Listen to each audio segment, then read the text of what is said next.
más esbozado, ¿no? Y Alan también planteaba esta situación del destino y cómo la podíamos entender en el caso de Homero, ¿no? Rastreando un poco respecto a esta cuestión del destino, recordemos que existen tres parcas, ¿no? Relacionadas con el destino. Una de ellas es Átropo, la otra es Cloto y la otra es Láquesis, ¿no? Y la imagen que se tiene, al menos en esta época del destino o de la Moira, ¿no? En griego, y las Moiras precisamente por eso son las tres parcas, es que Átropo hila nuestro destino cuando nacemos, es como la encargada de iniciar el hilamiento, ¿no? De nuestro destino. Cloto es quien se encarga como de una especie de enrollamiento de ese hilo mientras se va desplegando la existencia. Y Láquesis, ¿no? Es la que está encargada de cortar ese hilo cuando llega la hora de la muerte. Lógicamente que eso tiene que ver, ¿no? Precisamente con la idea de nuestra temporalidad, o sea, en el tránsito. A mí me gustaría quizá introducirnos un poco en la relación del destino, decíamos, con las pasiones, por un lado, ¿no? Y por el otro lado, por supuesto, del destino con la divinidad. Porque una de las hipótesis que yo planteaba o de las tesis que más o menos manejaba es que es posible de alguna manera que a partir de las pasiones con las cuales estemos como más vinculados, ¿no? Es como se traza en cierta medida nuestro destino. Lógicamente que esa es una postura, ¿no?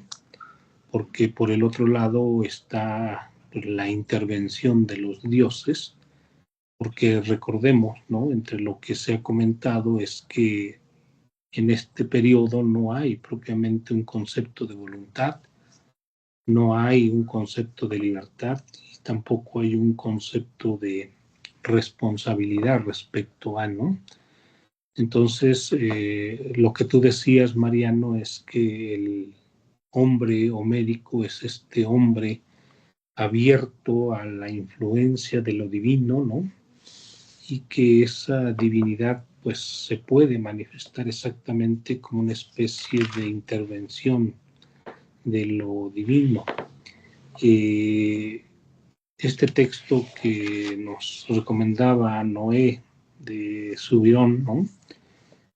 Señala precisamente eso de que quizá estemos hablando de una especie de intervención psíquica, ¿no? Siguiendo un poco la tesis de Dutz, de una intervención psíquica de los dioses a partir precisamente de la posibilidad de cuatro tipos de intervención que podrían tener los dioses como manía, ¿no? Como locura.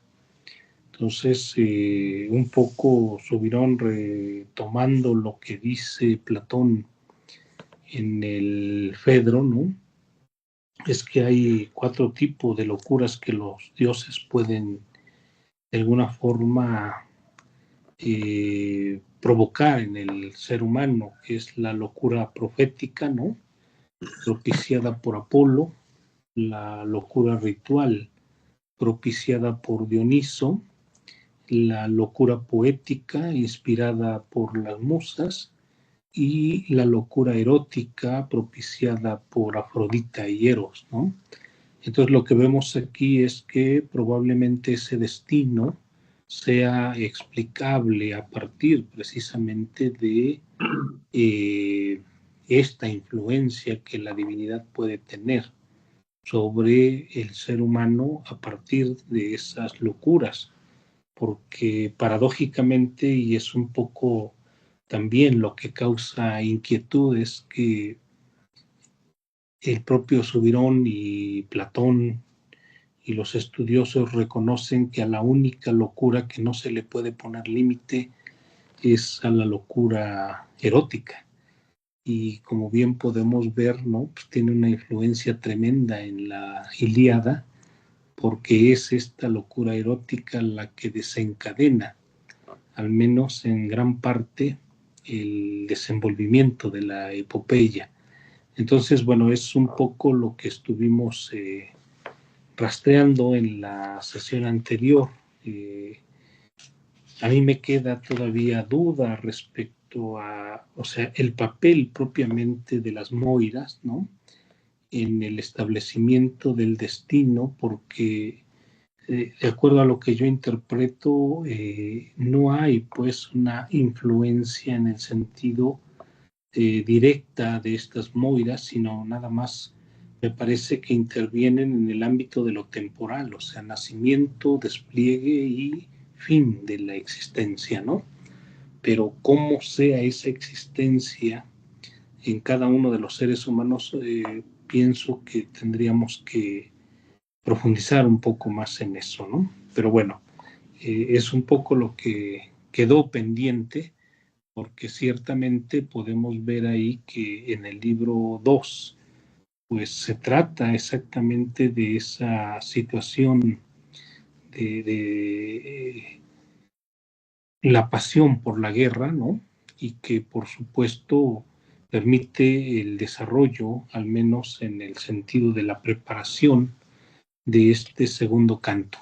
Pero bueno, lo dejo ahí un poco para ver ustedes qué hilos podrían de alguna forma seguirse, ¿no?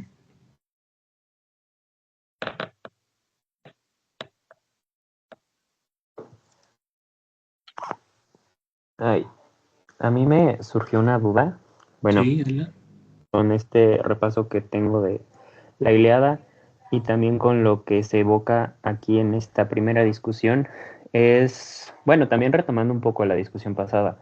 Mi pregunta versa si sobre lo divino tiene que ser necesariamente invocado para que influya, porque por ejemplo en una locura, puede que se despliegue de forma más sin filtro, por decirlo de alguna manera. Puede que haga artífice de su impulso a una persona que sea susceptible a una furia o a un tipo de locura. Sin embargo, me llama la atención cuando es Afrodita la que es mandada por Hera. No, Cuando Atenea. es Atenea. Cuando Atenea se presenta, porque parece que se presenta sin que nadie la invoque, o sea, sin que nadie, bueno, algún humano, porque es enviada por Hera, claro, pero Uh-huh. sin que algún humano quiera un servicio. Por ejemplo, lo contrapongo mucho con el sacerdote que le pide a Apolo que tire las flechas. Él, por un lado, sí está pidiendo un favor, e incluso lo está poniendo como en comparativa, ¿no? Está diciendo como de, yo que le he entregado mi vida a tu pleitesía, yo que le he entregado mi vida tu servicio, te construí un templo, si no mal me equivoco, eso leí, te pido por favor que me ayudes a hacer recuperar a mi hija, bueno, sí, con uno de tus favores. Por un lado sí hay una petición, porque la fuerza divina y su poder divino, haga un cambio en el destino y sí, sí, ¿cómo se llama? Paradero de, de la guerra, por ejemplo, ¿no? Pero de este lado, cuando está la intromisión de Atenea, parece que no la llamó ninguna fuerza humana. Eso me llama la atención, o sea, como de que lo divino, o sea, para que tenga un influjo positivo, debe de ser pedido o es como la locura, está en el mismo nivel, o sea, solo es invocado por una cierta susceptibilidad. No sé si me doy a entender, ya me estoy haciendo un poco de bolas. Pero parece que tanto virtud como locura pueden ser invocadas de manera indiscriminada.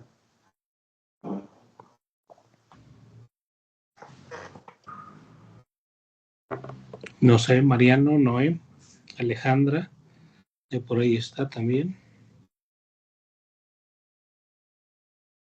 Si quieres algo que puedo yo comentar, nada más algo breve. Sí, Creo que las dos partes, en la Ilíada está manifestada la intervención de lo divino en esas dos dimensiones,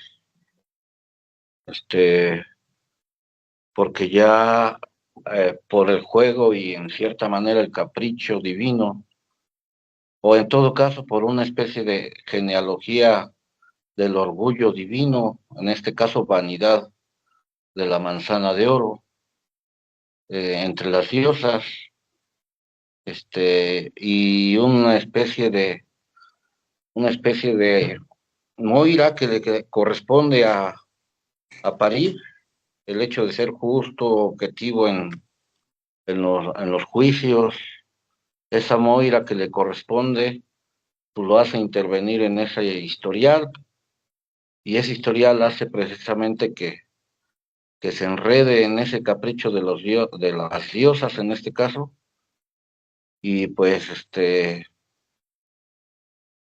hace que se enganche, ¿no? Y con el poder de Afrodita, tanto París como Helena, y en ese sentido no fue una petición, ni solicitud, ni menos una ofrenda, ni menos una piedad, la petición de París, y mucho menos la de Helena, fue un arrebato, diríamos, de lo que Oscar acaba de leer, las locuras eróticas, y de hecho en el mundo griego una de las locuras eróticas, como es pues, la pasión entre París y Helena, eran consideradas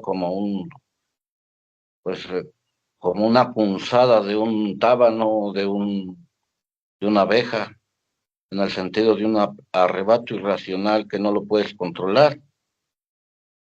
Eso se le atribuye como a un poder divino, en este caso a Afrodita.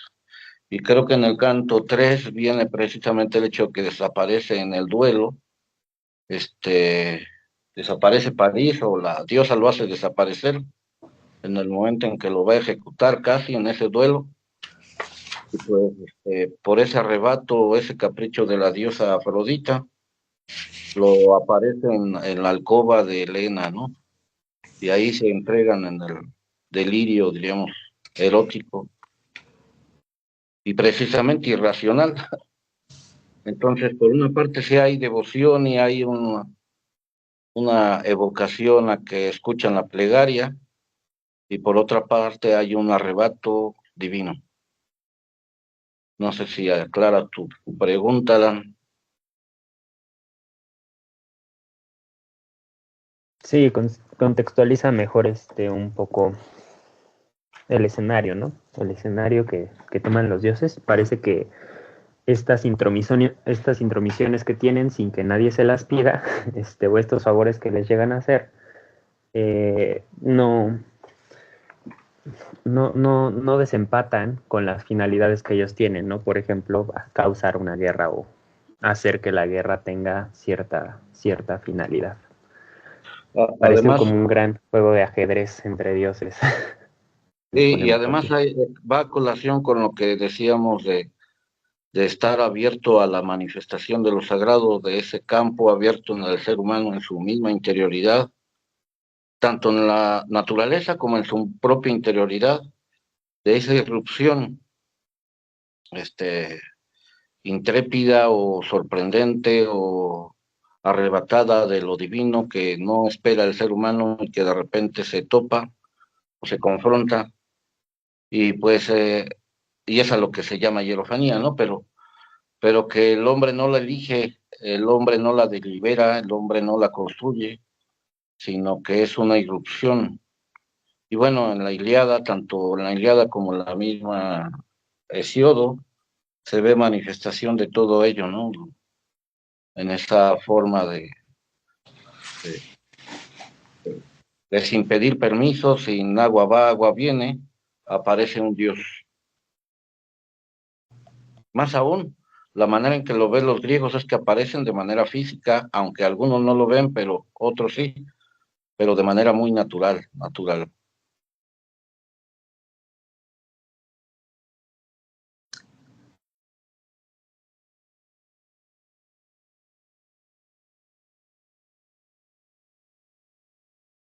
No sé, Oscar, si Sí, seguimos o... no, sí, claro. Sí, aquí quizá es como importante, ¿no? El reconocer o el comprender que bueno, estamos en una época en la cual pues no existe precisamente pues, la libertad, ¿no? La individualidad, y por lo tanto no existe tampoco la responsabilidad. O sea, los causantes de todo eso son los dioses. Y a partir de ahí, por supuesto que la forma en la que aparecen, ¿no? También tiene que ver con esa relación que el ser humano tiene con lo divino. O sea, claro que la pulsión erótica, ¿no? Es algo de lo cual nosotros somos presa en el momento menos esperado. Entonces, Eros o Afrodita o el impulso sexual, no hay necesidad de invocarlo, ¿no? O sea, más bien resulta que cuando se da en esa especie de escenificación divina, ¿no? La necesidad de intervenir de una manera o de otra, los dioses se hacen patentes, porque, o sea, no olvidemos, ¿no? Que estamos, por un lado, haciendo el análisis, o Homero, de alguna forma, está plasmando a través de la Ilíada, ¿no? La relación que el ser humano tiene con sus pasiones y lo que eso conlleva. ¿Por qué razón? Porque hemos visto ya que la ambición, que el deseo sexual, ¿no? Que las pasiones del poder, la pasión de la astucia, han venido como desembocando cada uno de los momentos en los cuales se va desplegando la Ilíada. Pero tampoco debemos olvidar, ¿no? Que en determinados momentos juega un papel la razón y que de alguna manera hace que la ibris, que es el otro concepto que también se ha trabajado ya en las sesiones anteriores, pues no provoque precisamente más daño, ¿no? Si bien es cierto que la ibris es exactamente el desbordamiento de la pasión, ¿no? Cuando uno no es capaz de alguna manera de controlar eso y a partir de ahí, pues bueno, quiere rebasar los límites de la condición del ser humano, que viene de alguna manera la intervención de lo divino. Entonces, sí es interesante porque no estamos hablando de una negociación entre un Dios trascendente y un hombre inmanente, ¿no? O sea, no es la imagen del cristianismo. O sea, si bien es cierto que existe, ¿no? La posibilidad de invocarlos, la posibilidad de hacer una hecatombe para obtener un cierto don, en realidad no es esa la negociación, porque los dioses son los que están marcando de alguna forma el desenvolvimiento de la existencia de los seres humanos. Estaríamos hablando como una especie de imagen de teatro guiñol o de teatro de títeres, ¿no? En donde cada uno de ellos va provocando que los seres humanos lleven a cabo las acciones que al final no tienen otra intención sino la culminación del signo o del destino que cada una de las moiras ha marcado para los seres humanos y que por lo tanto, ¿no? Independientemente de que se les solicite o no se les solicite su intervención, en realidad es algo que está fuera de nuestro poder, para decir de alguna forma que se puede obtener un beneficio o que se puede obtener una ventaja, ¿no? Entonces, en esta posibilidad de ser atravesado por cada uno de las influencias divinas, esa manifestación o esa hierofanía, como decía Mariano, ¿no? Se puede dar en diversas circunstancias, a veces como invocación, pero a veces exactamente como algo inesperado como algo que no tiene, ¿no?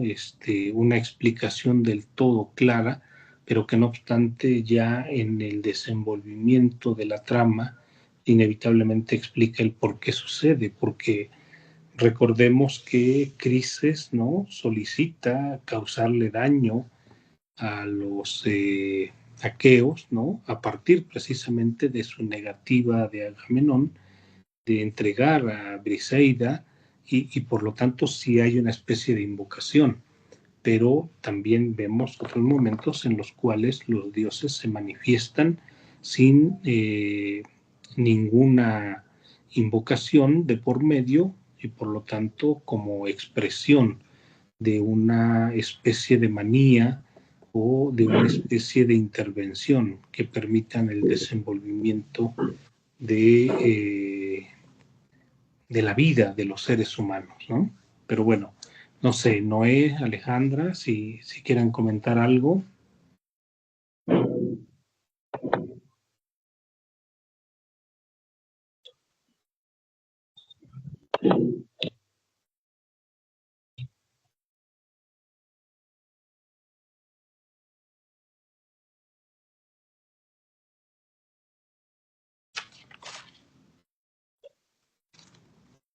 ¿No?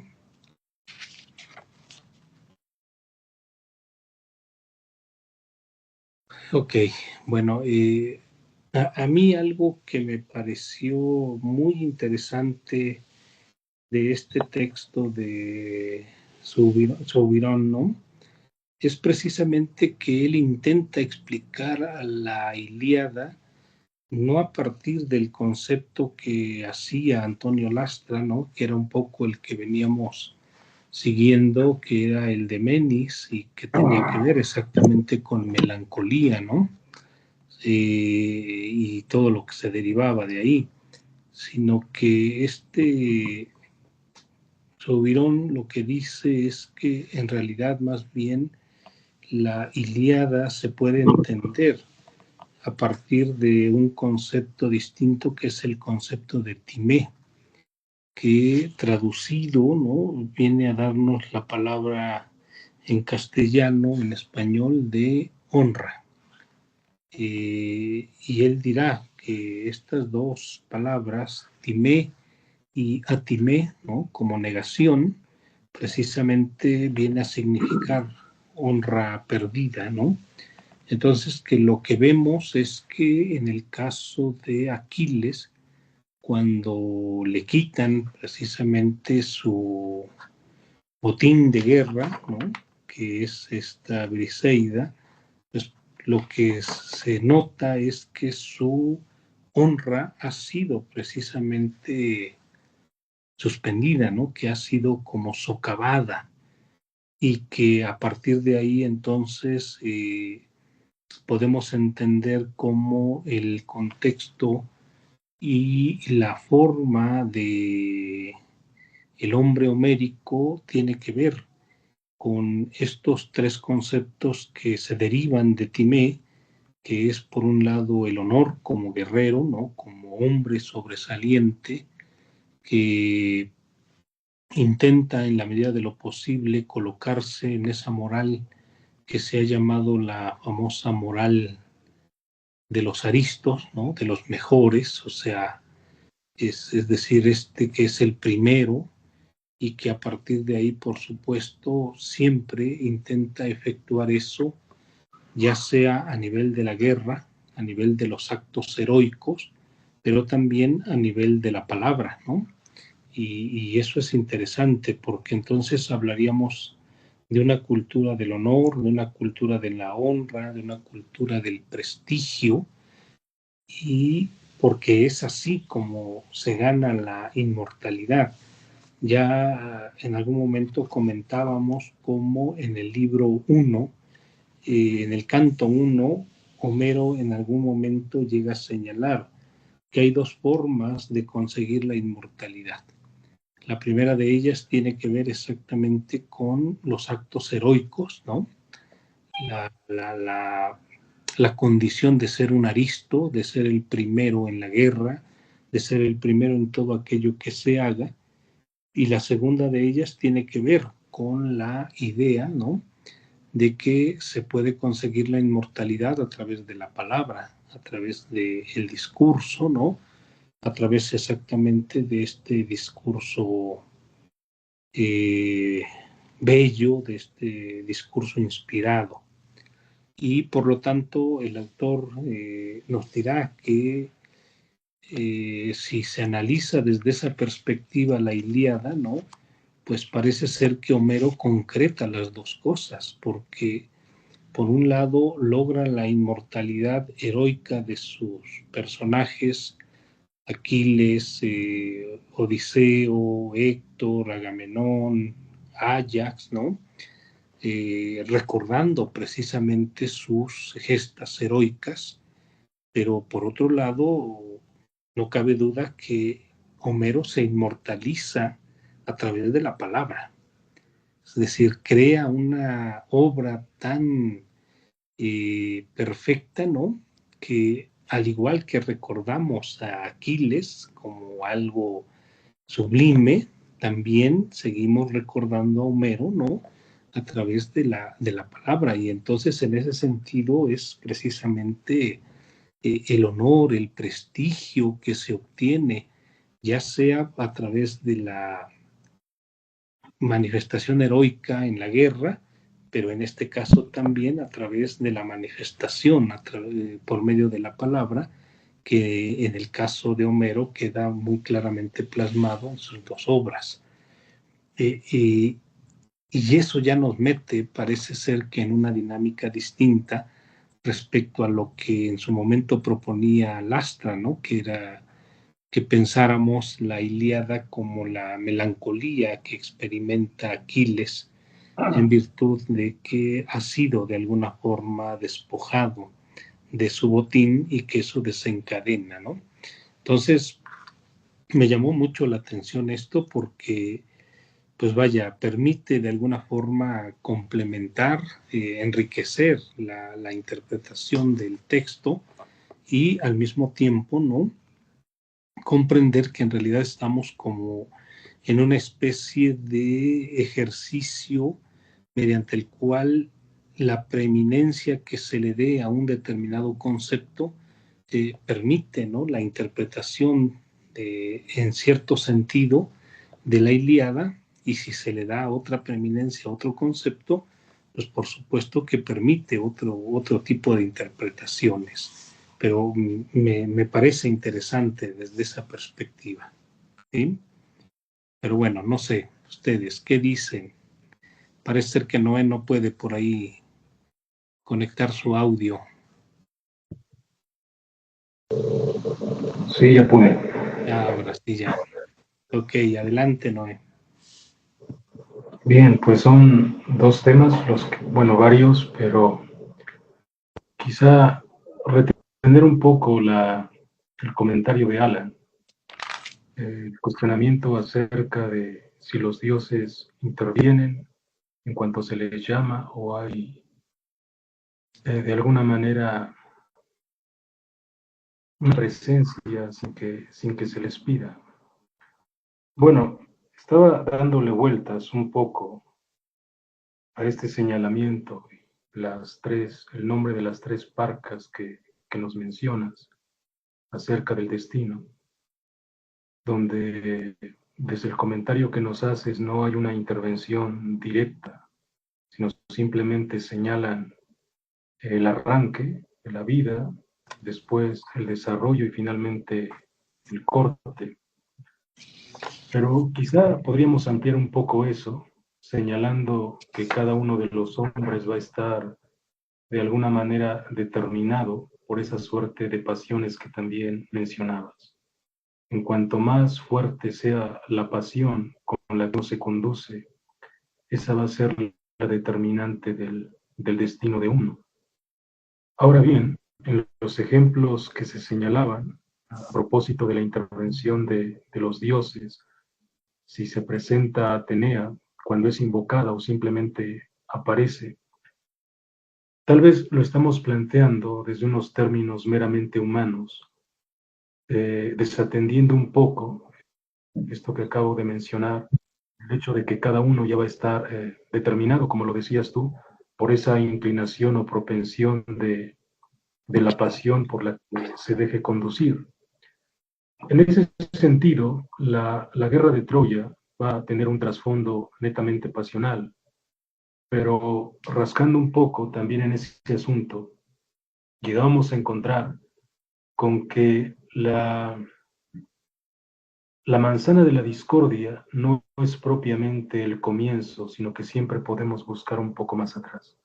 En este asunto de los mitos siempre se da esa posibilidad de ir un poco más atrás. Y en ese caso, una de las interpretaciones que se cuentan a ese propósito es que antes ha sido avergonzada Afrodita. Ya recordarán estos 100 versos que componen, que están presentes en el canto 8 de la Odisea, cuando se narra de alguna manera el adulterio de Afrodita con Ares, el dios de la guerra, o sea, y donde Hefesto, el guerrero de los dioses, termina siendo ofendido y justamente habiendo tramado esta estratagema de apresar a los infieles con uno de sus artilugios. Y entonces Afrodita es dejada en vergüenza a partir de esa infidelidad. Y digo que una de las interpretaciones del mito asegura que Afrodita se retira del Olimpo, pero mencionando que un día se vengará, de esta deshonor o desvergüenza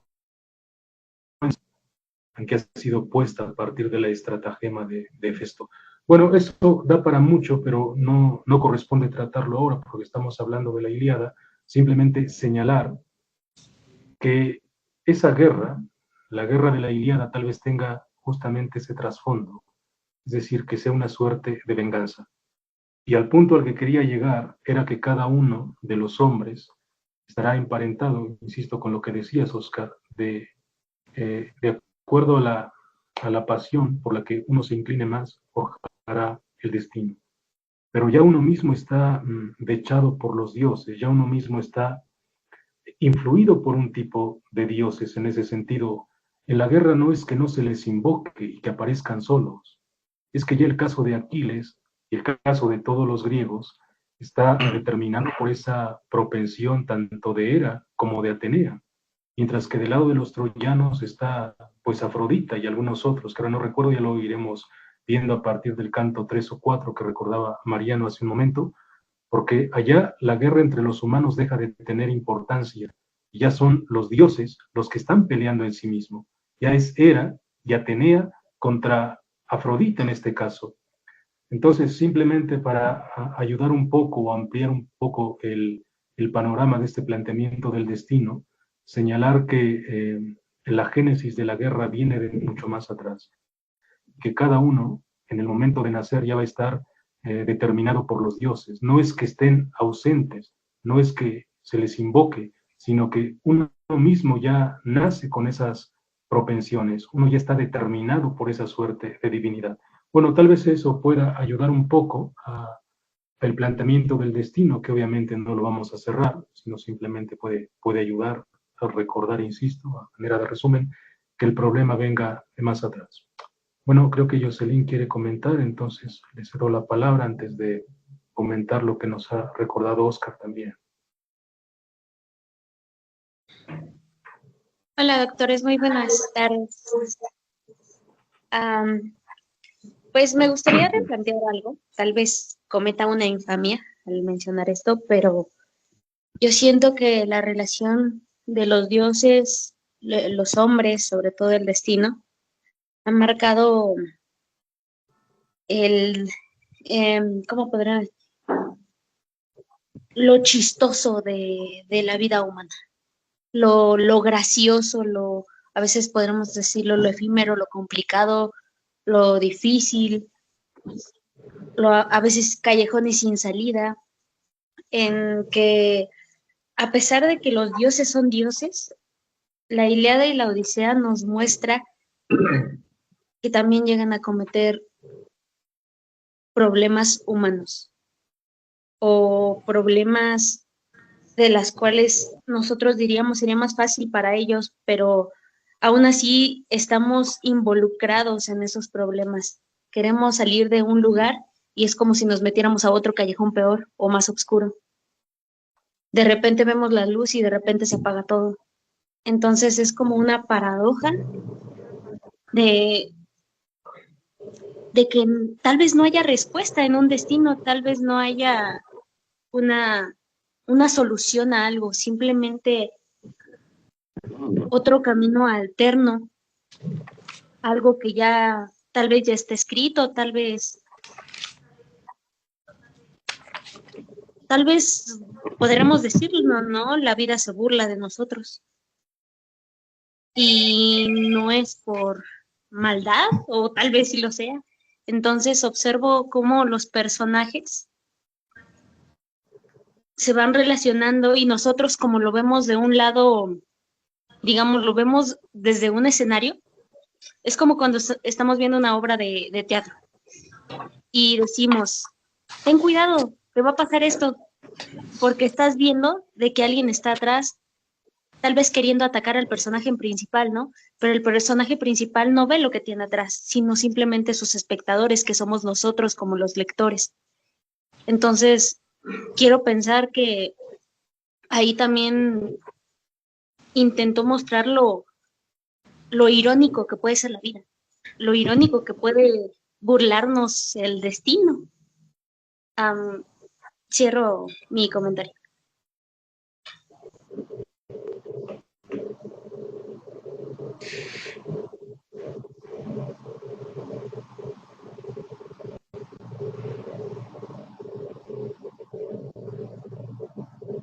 Sí, ¿querías comentar algo más, Noé? ¿Qué dijiste? Sí, a propósito del señalamiento de traer a Bernardo Subirón a la discusión como otro, bueno, con el libro de Hijos de Homero. Uh-huh. Tal vez, no sé si quieras que recordemos un poco cuál es Sí. la tesis central de Subirón en este caso. Sí, claro. Adelante. Porque, digo, es bastante, bueno, si no complejo, es un tanto revolucionario.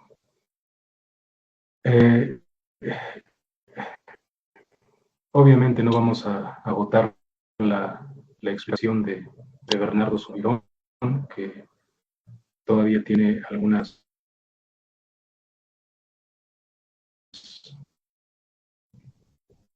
problemáticas y es consciente sentido, pero para él, ahí, ver cómo se plantea este uso, no es más que recurso para educar a Occidente en los valores que tiene Occidente necesariamente.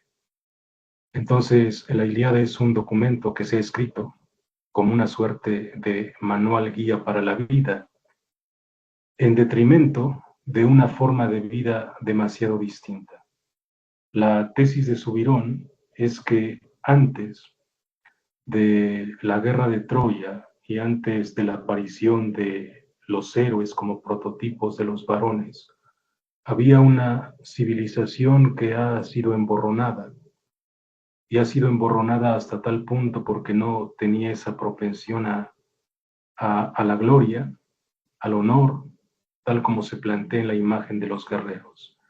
Se trata de una civilización, digamos, más o menos matriarcal, porque no podemos asegurar nada en este sentido, sino simplemente que antes de esta civilización de la guerra estaba otra forma de organizar la vida.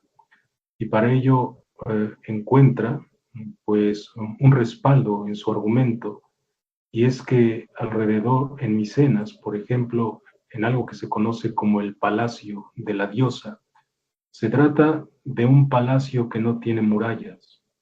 Nosotros sabemos perfectamente que las murallas para los guerreros son instrumentos de contención de la guerra.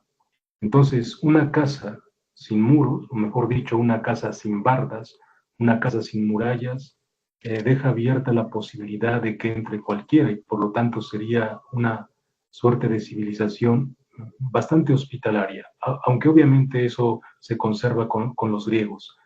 Pero en esta civilización, puesto que no se hace la guerra, puesto que no hay murallas, Tampoco se han encontrado trastos, por ejemplo, que estén pintados o adornados con guerreros. Se han encontrado, pues, tazas, flores, bueno, floreros, pero adornados con motivos de flores. A lo mucho hay imágenes de tauromaquia, por ejemplo, pero esas imágenes de la tauromaquia de ninguna manera se trata de hacer la guerra, sino verlo como un día festivo, como una suerte de juego. Se presentan figuras femeninas y masculinas, pero los hombres no están adornados o acompañados con instrumentos de guerra. No hay lanzas, no hay dagas, no hay protecciones de los guerreros, sino se encuentra un cuadro, por ejemplo, que se ha denominado el príncipe de los lirios. Entonces es un príncipe adornado justamente con flores. Entonces se trata de una civilización muy distinta que Subirón llega a señalar como matriarcal en cierta medida, pero una civilización así no puede hacer historia en este caso, porque no está dejando de ninguna manera motivos para recordar. Y entonces, cuando se intenta implantar otro tipo de civilización, es cuando aparece esta imagen de los guerreros, de lo cual se va a hacer bastante eco Homero para señalar que hay que abandonar esos valores antiguos. Bueno, estoy divagando un poco porque no tengo tan presente la lectura de Subirón, pero me parece que la tesis la he recordado pues más o menos bien. Y lo otro que señalabas, Oscar, es que Homero viene a reforzar los valores tanto para hombres como para mujeres. Entonces, en este sentido, la Ilíada se presenta como una suerte de desfile de prototipos tanto masculinos como femeninos, pero a partir de una reconfiguración de los mitos, justamente para exaltar las virtudes de algunas mujeres, como para criticar los defectos de otras mujeres, lo mismo para exaltar las virtudes de determinados héroes y al mismo tiempo de meritar el comportamiento de otros personajes. No está separado tampoco de la tragedia en ese caso, por lo que recuerda Bernardo Subirón, ya casi para terminar este comentario. Las mujeres a las que hay que de alguna manera criticar, pues obviamente está Helena. En la reformulación del mito es una mujer promiscua, y ya se sabe que bueno, el asunto de promiscuidad en ese caso termina desembocando en esta guerra, en esta suerte de masacre tremenda. Otra de las figuras que hay que desechar va a estar representada por, bueno, transmitido el mito, sobre todo por Hesiodo, la imagen de Pandora, por ejemplo. A pesar de que sea un artificio, en el fondo hay que culpar a Pandora por todos esos males. Ya entre Helena y Pandora, pues el camino de Eva estaba pues, prácticamente marcado para el cristianismo, es decir, una tercera mujer a la que hay que achacar los males de la humanidad. Pero frente a esos valores negativos femeninos, también aparecerán en Homero otro tipo de valores que hay que exaltar, o otro tipo de prototipos femeninos. Y creo que el caso más destacado sería el de Penélope, la mujer que espera durante 20 años y según la versión de Homero, pues se mantiene fiel, aunque ya hemos señalado en otro trabajo que hay otros mitógrafos que señalan que no es así, pero no los vamos a comentar ahora. Entonces están esas figuras femeninas exaltadas por Homero al mismo tiempo que se critican otras. Y del lado de los hombres, pues obviamente pasa lo mismo. Dentro hay prototipos masculinos, y en este caso son siempre los guerreros, aquellos que hay que imitar o aquellos a los que tiene que inclinarse lo masculino, en este caso la vida guerrera. Y la vida guerrera va a estar marcada, por una parte, por el honor, en este caso, y por otra parte, por el miedo al descrédito, el miedo a la vergüenza, el aidos, el no no quedar como cobardes en este caso. Entonces, creo que con esto contribuye un poco, no sé si quieras añadir algo, me parece que tienes la lectura un tanto más fresca de Subirón.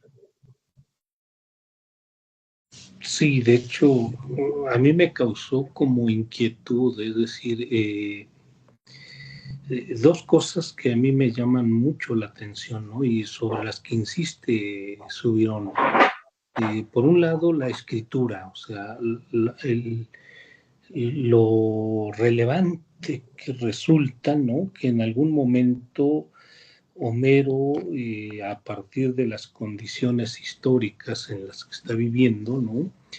Haya podido utilizar la escritura para precisamente plasmar esto que anteriormente era oral y que, por supuesto, se vino gestando durante siglos. Pero, es decir,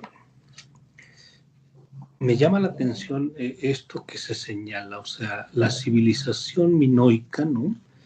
En la medida en que no tiene escritura, en la medida en que no es una civilización guerrera, en la medida en que no es una civilización comercial y en la medida precisamente, ¿no? En que no tiene este apego a la guerra, parece ser que se coloca, ¿no? En una condición de existencia distinta. Entonces, ahí me dio mucho que pensar, o sea, el papel de la escritura como artilugio, ¿no? Para poder de alguna forma empezar a construir toda una serie de instituciones que permiten que la existencia se despliegue a partir de ciertos valores, como tú lo describías hace un momento, y la tesis de Subirón es esa precisamente, ¿no? O sea, somos hijos de Homero en la medida en que esos valores nos siguen rigiendo, ¿no? En la medida en que esos valores están vigentes, claro,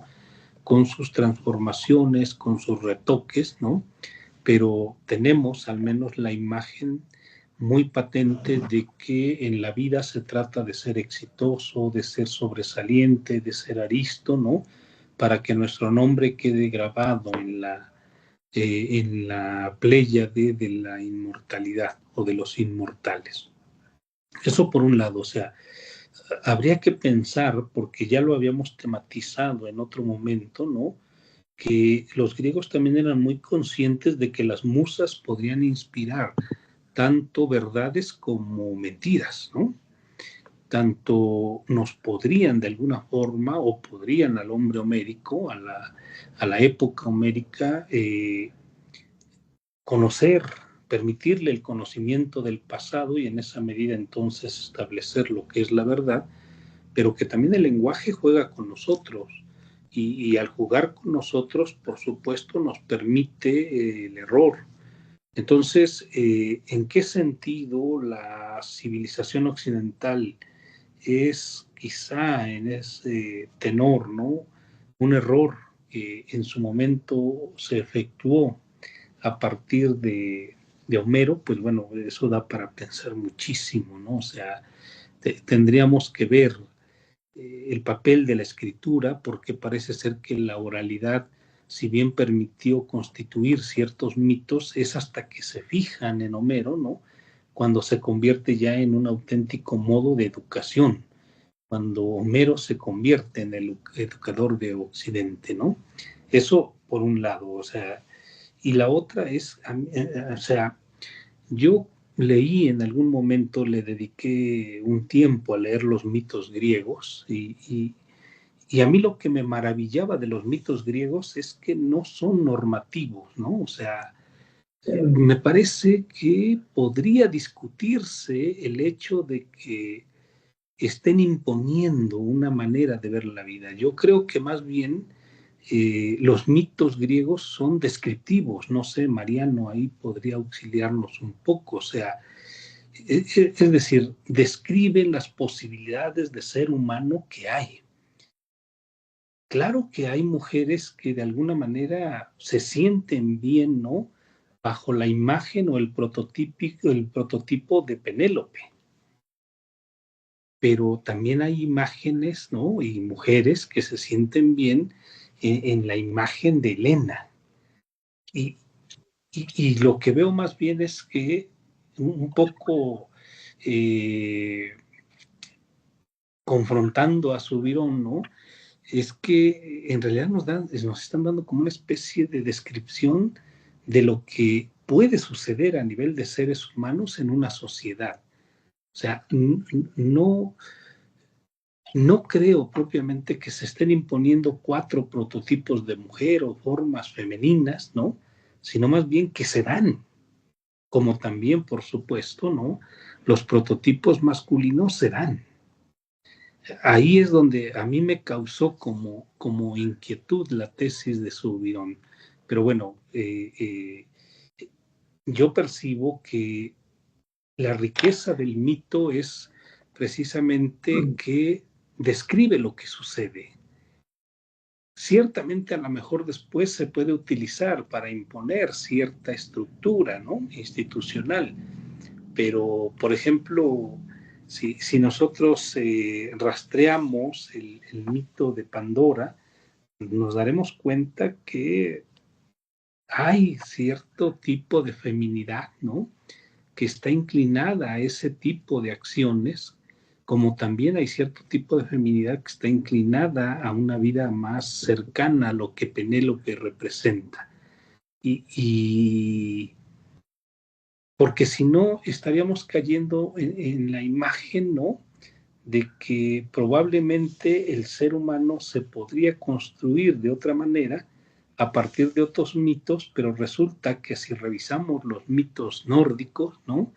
Los mitos mesoamericanos, pues generalmente vamos a encontrar como los mismos prototipos. O sea, siempre está presente el reconocimiento de esa diversidad y que juegan un papel en la relación social. Entonces, no sé, Mariano, tú en tu conocimiento sobre los mitos, si esas figuras prototípicas son descritas o son impuestas. O sea, ahí me complica un poco a mí, porque la tesis de Subirón es que han sido impuestas y que por eso vemos el mundo de esta manera, ¿no? Como un mundo de guerra, como un mundo de exclusión de la mujer y por supuesto como un mundo de consecución de la fama y del dinero. Pero bueno, ahí lo dejo, ¿no? A ver, Mariano, ¿cómo lo ves tú? Sí, lo que pasa es que hay varias formas de mitos. El más arcaico, el más modelo, el más primigenio es el mito cosmogónico o mito de origen. Pero antes que nada hay que deslindar la implicación y la diferencia entre mito y ética, mito y valores, que es lo que está señalando. Y también de antemano presuponer ya un referente de noción del mito que no puede ser eludido, no puede ser, pues, que está constante en casi buena parte de casi todos los autores, ¿no? Es el mito como historia ejemplar, el mito como modelo. Entonces, ya de antemano, no está explícito un carácter normativo de ninguna manera, ni está explícito un carácter ético, pero sí hay una implicación o ya está implícito un conjunto de valores en un mito, sea el mito que sea el mito cosmogónico, sea el mito antropogónico, el mito escatológico o apocalíptico. Cualquier tipo de mito es un relato donde están latentes estructuras valorativas, dado que, como bien lo dices, está abriéndose a partir de algo que está, de algo descriptivo, de una naturaleza humana, de una naturaleza de las cosas, algo que no está. El mito relata por excelencia lo que está ausente a partir de lo presente. Entonces, el mismo Hesíodo y el mismo Homero, pues parten de lo presente para evocar un estado originario. En todo caso, lo por excelencia ausente es el origen.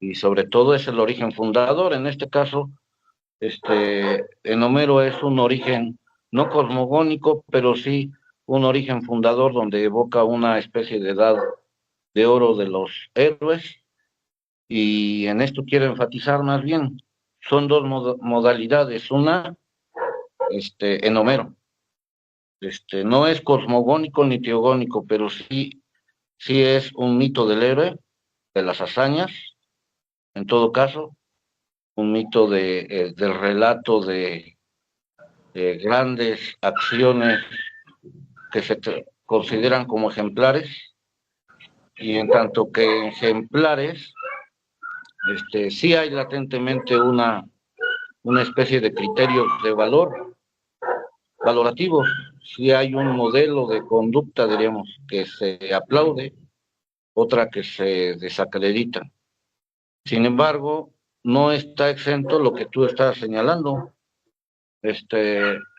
porque aborda la naturaleza humana, la envidia, los celos, la ira, el erotismo,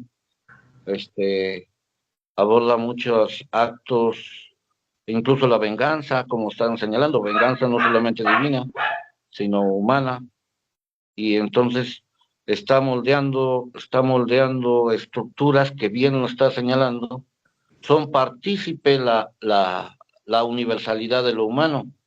Es decir, nosotros participamos por excelencia de esos eventos relatados como historia ejemplar, es decir, nuestra naturaleza, como bien lo diagnostica el psicoanálisis en todo caso, con muchas escenas, tanto de Homero como de Hesíodo, del relato del mito, ¿no? Que están como estructuras latentes de las cuales todo individuo pasa o transita. En ese sentido es descriptivo, en ese sentido sí relata algo de nuestra naturaleza. Eso no equivale o no presupone que esté exento el carácter valorativo. No hay de ninguna manera, de manera inmediata o de manera expresa, ni siquiera en el mismo cristianismo,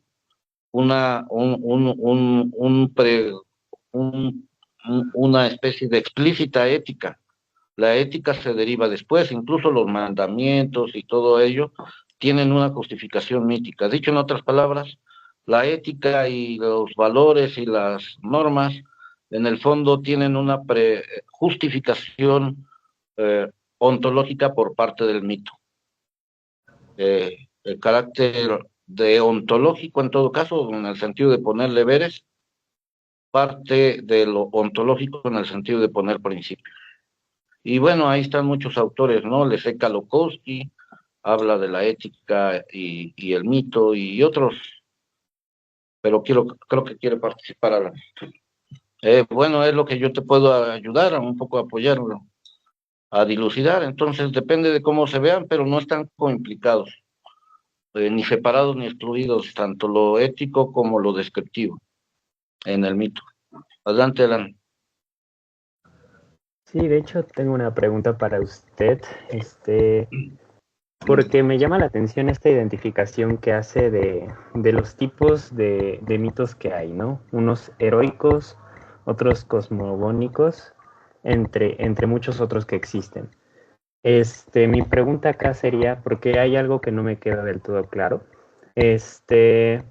Si en el intento de Homero por describir lo que pasó en la guerra de Troya, en la Ilíada, bueno, que hay que también tener en relieve que no describe lo que pasó en los 10 o 11 años, corríjanme si estoy mal, de la guerra de Troya, sino que narra lo que pasa en los últimos años de este conflicto con Aquiles. Si lo que está intentando, que aparte no es contemporáneo de la guerra de Troya, esto se dio como unos 5 siglos, corríjame si estoy mal, antes de que Homero pues lo pusiera todo en papel, pero sí que si el intento de Homero hacia acercarse y elaborar simbólicamente de forma mítica la guerra de Troya es de cierta forma una cosmogonía del mismo hecho, una cosmogonía de lo que pasó en la guerra de Troya, ¿no? De qué dioses tuvieron que ver y qué influencias tuvieron estos dioses sobre los héroes muy conocidos de este conflicto. En ese sentido, me gustaría ver si podría clarificarme si puede tener un componente la elaboración simbólica que hace Homero de la guerra de Troya, del hecho histórico de la guerra de Troya. Sí, al ponerle nombre y al poner acento en cada dios y acento en cada influencia que hay en cada personaje de este conflicto, hay cierta cosmogonía, hay cierto orden de valores en el mundo de valores, pues, griego, ¿no? Que terminan siendo orquestados por el propio Homero y por el intento homérico. Sí, no sé si se entendió bien, sí, puedo repetir. Sí, entendí, Alan. Primero de antemano tenemos que decir que Homero no es historiador. Homero es un poeta y como tal es un diseñador, creador, y en ese sentido es problemático lo que ahora llamamos historiadores, que no había expresamente la historia, pero lo que después de Heródoto y demás historiadores que empiezan a sondear, y ahora hasta arqueólogos y demás, es problemático si la guerra de Troya es histórica o no, o sea, lo narrado por Homero es histórico o no. Dicho en otras palabras, Homero es un poeta que relata lo que simbólicamente, como bien lo dices, ejemplarmente, historias y hazañas de eventos en una especie de edad de oro o edad donde grandes personajes son fundadores, lo cual no es un mito cosmogónico, es un mito de fundación o un mito de héroes, donde las hazañas son ejemplares, pero que están vinculados, están relacionados con la intervención de dioses, que en todo caso esos dioses, en el panteón griego, configurado por Hesíodo o muchos relatos, diríamos, sí, esos dioses tienen un arcaísmo que sí podemos decir cosmogónico, pero en la Ilíada no hay cosmogonía, hay una historia del héroe. En ese sentido, como poeta y como mitólogo, diríamos, está la llamada Guerra de Troya, reficcionada o recodificada simbólicamente, porque no se tiene, al menos se empieza a sospechar que sí hubo históricamente estos hechos. Es decir, no es una descripción de hechos históricos, es mitad ficción y mitad algo puede haber que sí existieron, sí hubo Troya y sí hubo esa guerra, pero también hay la ficción.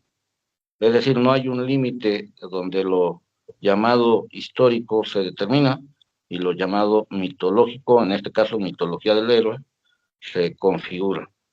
Es un poeta. No sé si quedó claro, Alan. Sí, quedó más claro. Entonces, los valores de los que parte Homero para construir la Ilíada son valores que ya estaban dados de cierta cosmogonía griega, ¿no? Y lo que hace él es que... Sí. Sí, ciertamente son valores de una cosmogonía, de unas mitologías muy arcaicas y se toman como versión para estos relatos heroicos. Sí. Sí, ya quedó más que claro. Muchas gracias.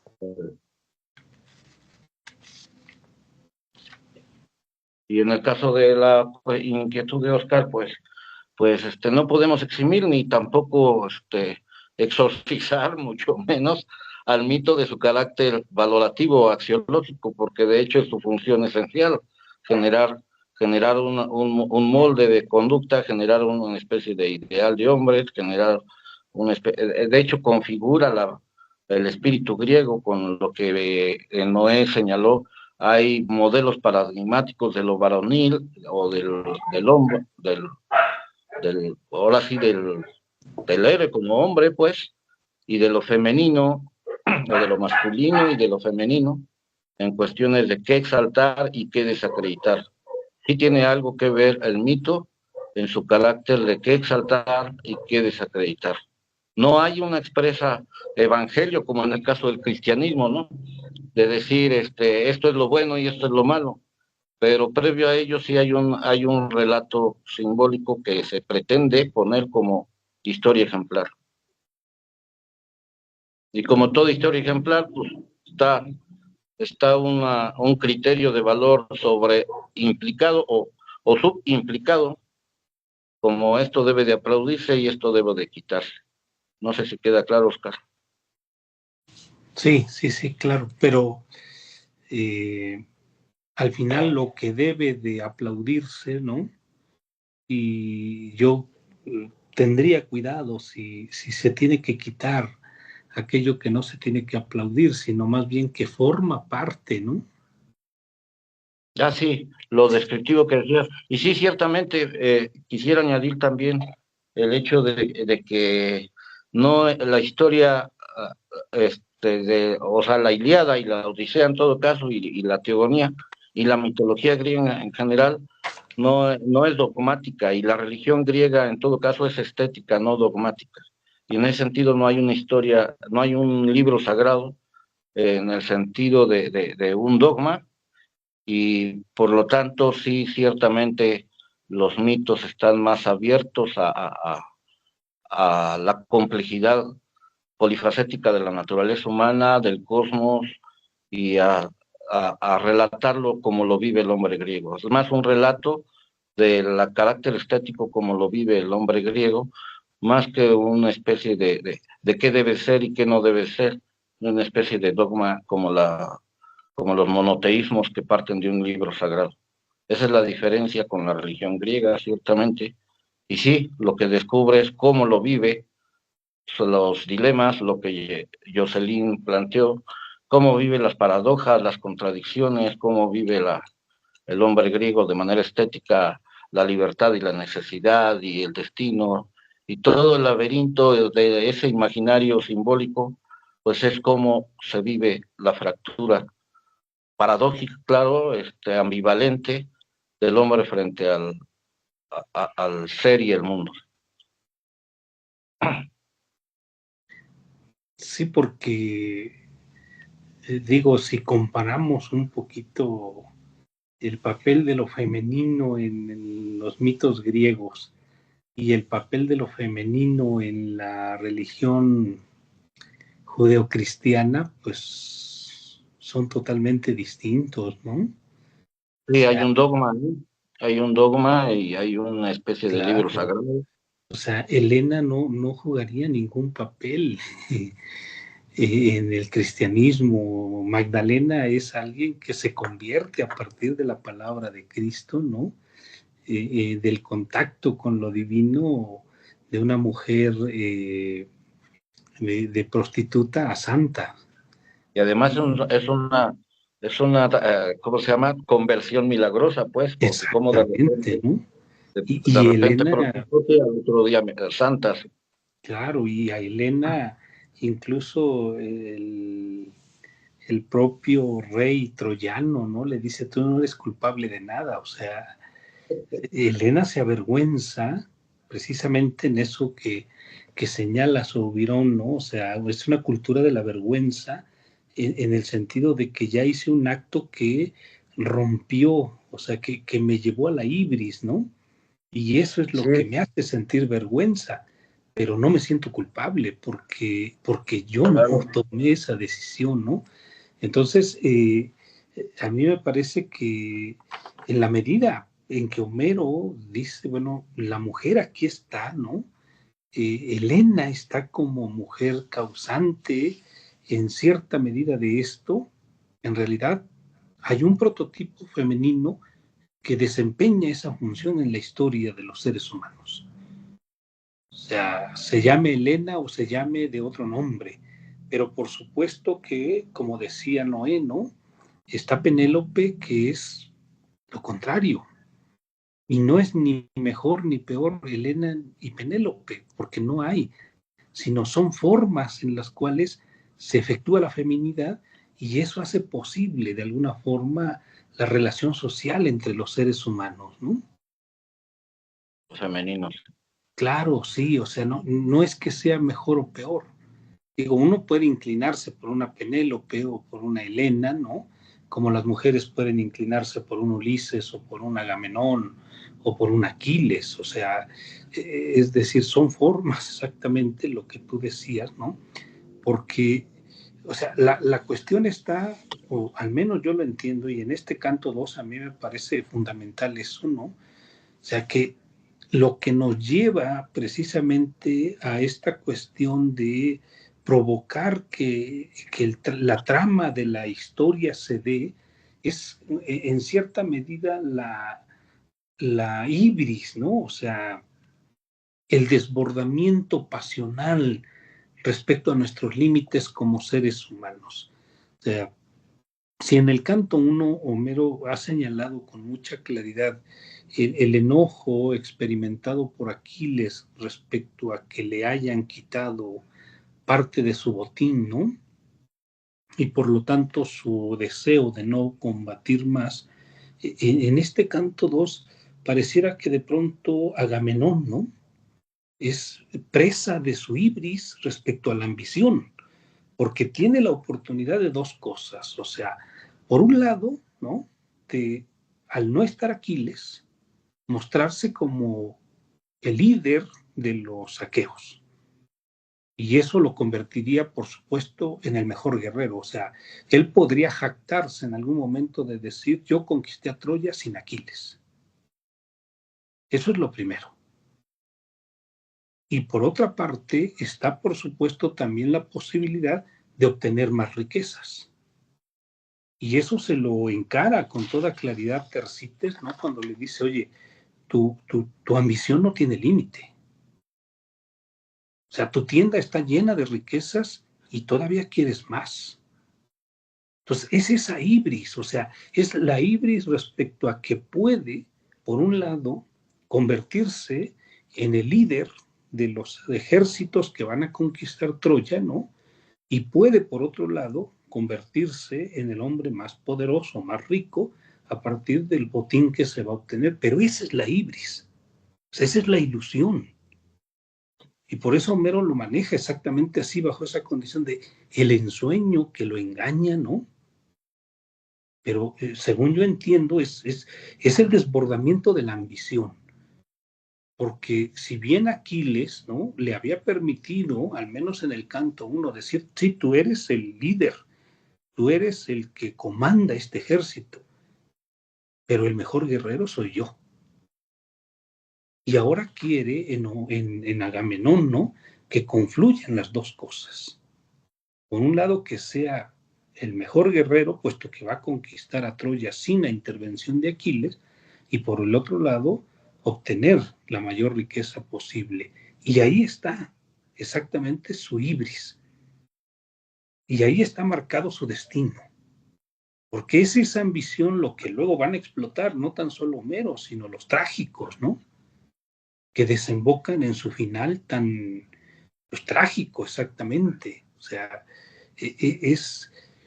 digo, no lo vamos a rastrear ahorita, ni sería el momento, pero este hombre que lideró el ejército más poderoso de ese momento termina siendo asesinado por su mujer. Y entonces ahí habría que ver la relación entre lo masculino y lo femenino, ¿no? Pero en última instancia yo veo que eso marca el destino de Agamenón porque precisamente se deja arrastrar por la pasión de la ambición y del poder y en función de eso inevitablemente termina marcando su forma de terminar con la existencia, ¿no? O no sé cómo lo vean ustedes. Por ahí Alejandra. Sí, adelante. Hola de nuevo, doctores. Pues me llamó mucho la atención esa marca de hablar de la estética, más que nada en el malevolismo, en la belleza propia, en la astucia, en la fuerza, tanto de lo masculino como de lo femenino, ¿no? Porque el hombre, a pesar, como lo mencionaba el doctor Epifanio, a pesar de que antes era una parte, más que nada matriarcal, no se seguía observando fuertemente esas características de tanto de lo femenino como de lo masculino, ¿no? La mujer, me recuerdo del primer canto, a mí me sorprendió mucho lo que hizo, perdón, los nombres son muy complicados aún para mí, al irse con el otro bando, ¿no? Y luego volver otra vez a meter cizaña. Entonces, para mí eso fue, pues si lo vemos un poco malévolo, fue algo brillante, ¿no? El poder que tiene la mujer de poder controlar de poder usar sus artes de ella misma, ¿no? La propia seducción, la palabra, la voz tan fuerte que una mujer llega a tener en un hombre sin siquiera gritar, ¿no? Y también como el hombre a través de su fuerza, de su aireación, de su, de su valentía, ¿no? Demuestra esa belleza estética de lo griego, ¿no? Porque como también doctor Oscar lo menciona, ¿no? Al hablar de que tal vez nosotros queramos una Penélope, una Helena, a pesar de que son diferentes rasgos, siempre habita lo femenino, ¿no? Y siempre va a habitar esa parte masculina que resalta la belleza humana, a pesar de que sean cosas malévolas, ¿no? Pero ahí se enflorece esa parte estética, no sé si tenga bien esa palabra de estética. Y corto comentario.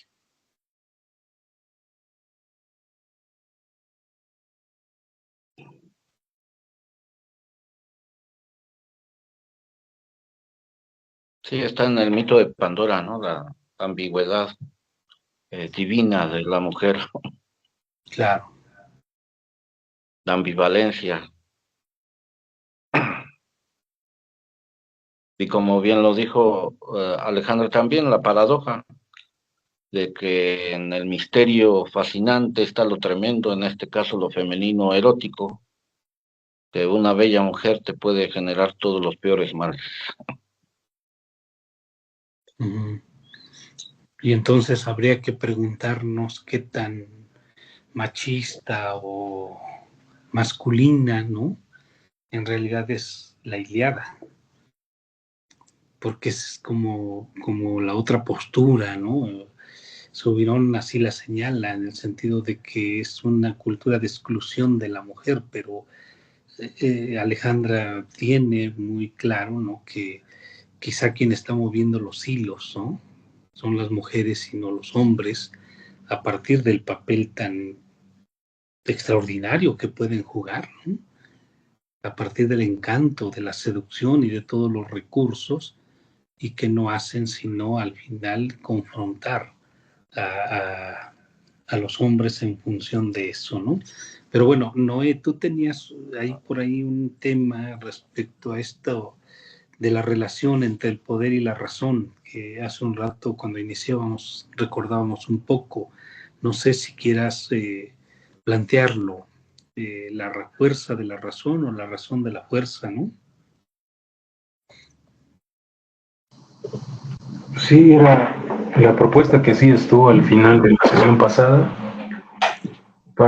o el puente que intentaba tratar Josué también, del paso del libro 1 al 2, para, bueno, tener ya que avanzar un poco en la lectura. Y en ese sentido creo que podemos relacionarlo con lo que mencionabas hace un momento, a partir de la lectura de Subirón el peso de la escritura para la forja de los héroes, por ejemplo.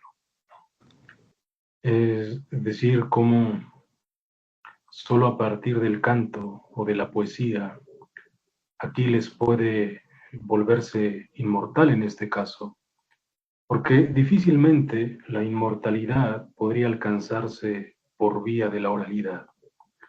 no llegaría tan lejos. Es decir, la presencia de todos los héroes, la presencia del poder, de los poderosos, se da solo a partir del registro. De allá que tal vez podamos ir tirando unos hilos para al final retomarlos o dejarlos. El hecho del catálogo de las naves, que siempre se considera entre los lectores como de una lectura aburrida. Habría que preguntar en qué radica el aburrimiento y que muchas veces también se excluya. Porque en ese catálogo de las naves, en el fondo no es más que la representación de los poderosos, de todos aquellos que siguieron a la guerra, a hacer la guerra de Troya en este caso. Es decir, son los personajes más representativos, que si no se incluyen dentro del catálogo de las naves de este libro segundo, pues habrían sido olvidados necesariamente. Es decir, ni siquiera ellos, los más poderosos, pueden pasar a la historia si no es por vía de la escritura. Y esto me parece que podemos retomarlo donde tú lo habías planteado, así como Homero, al hacer uso de la escritura, obviamente él no inventa la escritura, pero en todo caso hay una manera bastante digna de elogiarse para estos inventores de este tipo de escritura, que ante todo nos lo recuerda Subirón, es la escritura fonémica. Se trata de una evolución, de encontrarse con un arma bastante inteligente en ese caso, porque la escritura estuvo reservada durante mucho tiempo a los sacerdotes, en este caso, pues a los brujos de la tribu. El hecho de querer hacer un glifo, por ejemplo, llevaba pues mucho tiempo, no cualquiera. Entonces, después el paso de ese glifo, como jeroglíficos, a la escritura silábica, pues fue un gran acierto. Pero también resulta bastante difícil el hecho de tener un silabario, por ejemplo. No sé cuántas sílabas podrían hacerse en griego de acuerdo a los fonemas y la manera de combinarlos. Pero la escritura fonémica dio un gran salto. Y en ese sentido es más fácil, de tal manera que cualquiera de nosotros es capaz de poder escribir lo que le venga en gana. Y eso es lo que también le hace a uno que pueda ser recordado en ese caso. La escritura influye mucho en ese asunto de la inmortalidad, que de otra manera la oralidad no lleva tan lejos, incluso se va perdiendo. De allá ese dicho también tan común entre los filólogos, lo escrito permanece, pero permanece muerto, mientras que las palabras vuelan llenas de vida por el aire, pero se pierden.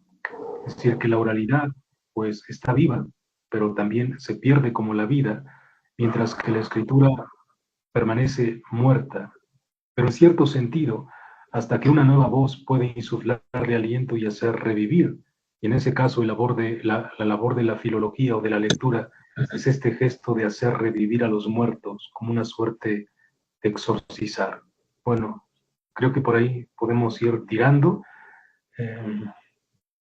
para dar ese salto del libro 1 al libro 2 y entender estos discursos del poder de la razón o la razón del poder, porque se inaugura, bueno, con ese señalamiento que hacías de un ensueño que se le envía a Agamenón para retomar la guerra, en este caso, y de cómo, después de alentar a los griegos a la huida, que también es una cosa curiosa, ellos están bastante encantados. Es decir, no han ido a la guerra por voluntad. En el momento en que Agamenón les comunica esta suerte de sueño, que para él es una estratagema de convencerlos, Homero describe cómo todos los guerreros se ponen felices en el hecho de volver a casa sanos y salvos, aquellos que se han salvado.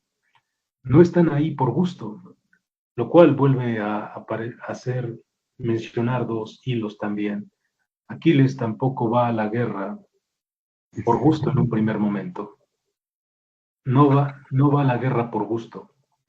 Incluso una parte de la mitología, uno de los mitos, también recuerda que su madre lo esconde y lo disfraza de mujer, por ejemplo. y una suerte de artilugio trabado por el propio Ulises, si no me equivoco, de disfrazarse de vendedor allí en el lugar donde estaba, llevar sí muchas cosas, no sé, cosméticos para las mujeres, pero de repente también dejar una espada, por ejemplo, y cómo ese brillo deslumbrante de la espada termina revelando la presencia de Aquiles, y de ahí se lo llevan también a la guerra. Bueno, eso sería uno. El otro, también con el caso de Odiseo, por ejemplo, que tampoco él quería ir a la guerra, y de allá la estratagema de pues, simplemente no intervenir porque quería quedarse en Ítaca, porque ya algún oráculo le había señalado que si salía de Ítaca, mmm, tardaría 20 años en volver, además que regresaría pobre. Entonces, queriendo huir de ese destino, finge la locura y entonces arar, no sé, la playa, sembrando sal, por ejemplo, y de allá la estratagema, mejor dicho, el hecho de querer destruir esa estratagema de Ulises por parte de los emisarios de Agamenón, cogiendo al hijo de Penélope y de Ulises y poniéndolo frente a la yunta, por ejemplo, o a punto de degollarlo, para revelar que pues no estaba loco en ese sentido. Entonces, ni Aquiles y tampoco Ulises quieren ir de buena gana a la guerra. Bueno, señalar eso. El otro punto es que de repente Tersites toma la palabra y le grita pues las verdades a Agamenón. No sé si ustedes cómo catalogarían esa suerte de discurso, porque además de que Homero lo pinta bastante feo, no sé, los efectos del pie, no sé si de la espalda y la figura cónica de la cabeza y además calvo, bueno, una representación de la fealdad, pero aquel que puede decir, no sé si cierta verdad. Es ahí cuando me gustaría plantear ese asunto de la fuerza de la razón o la razón de la fuerza, y cómo el discurso de determinados personajes a partir de la jerarquía puede decir verdad o puede producir verdad al mismo tiempo que opacar el discurso verdadero siempre por vía de la fuerza. No sé si podríamos arrancar de ahí para unir ese libro 1 con el 2. No, claro, es interesante ahí esa temática, porque incluso Tersites pareciera como una especie de manifestación parresaica, ¿no?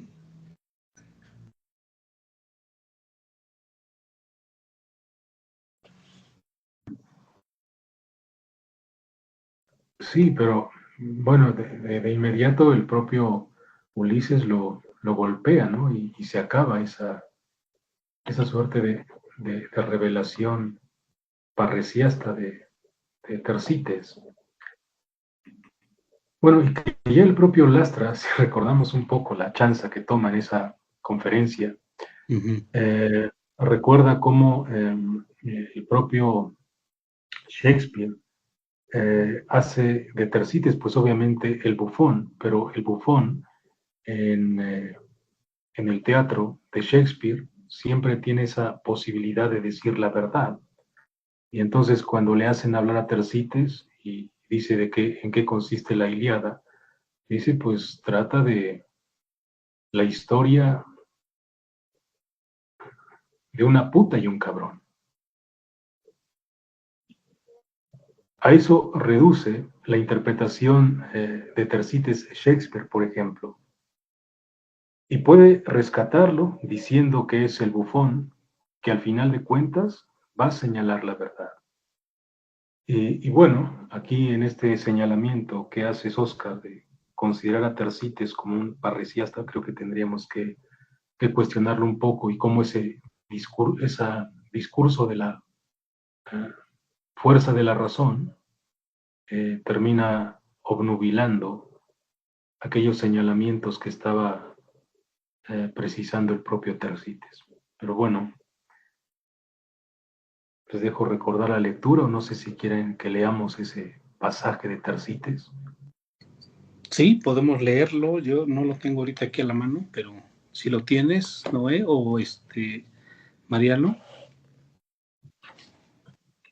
No, ese no lo tengo, no sé si Noé lo tiene a la mano. Bueno, la de subrayada. Es el libro segundo. El canto 2, sí. Pero no tengo El número, nada más con el número lo el localizamos. número. Los versos 207, 207. Ok. Bueno, tengo a la mano la versión de García Calvo, no sé si con esa baste o quieren leer Sí, la de ¿no? Gredos. Yo tengo la de Gredos, pero adelante, Igual ¿no? yo, ¿O tú lo La, lees, Mariano? 210, 205 200. comienzo desde.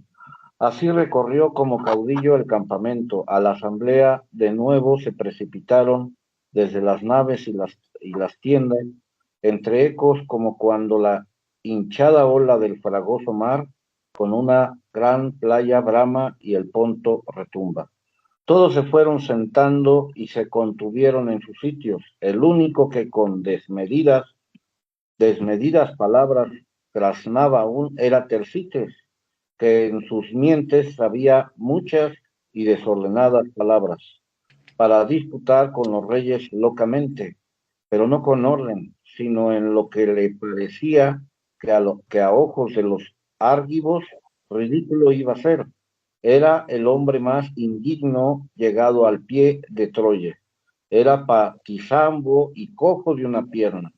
Tenía ambos hombros encorvados y contraídos sobre el pecho, y por arriba tenía cabeza picuda, y encima una rala pelusa floreaba. Era el más odioso sobre todo para Aquiles y para Ulises, a quienes solía recriminar. Mas entonces el divino Agamenón injuriaba en un frenesí de estridentes chillidos. Los aqueos le tenían horrible rencor y su ánimo se llenó de indignación. Mas él con grandes gritos reclamaba a Agamenón de palabras. Atrida, ¿de qué te quejas otra vez y de qué careces? Están tus tiendas de bronce y muchas mujeres hay en tus tiendas para ti reservadas, que los aqueos te damos antes que a nadie cuando una ciudadela saqueamos.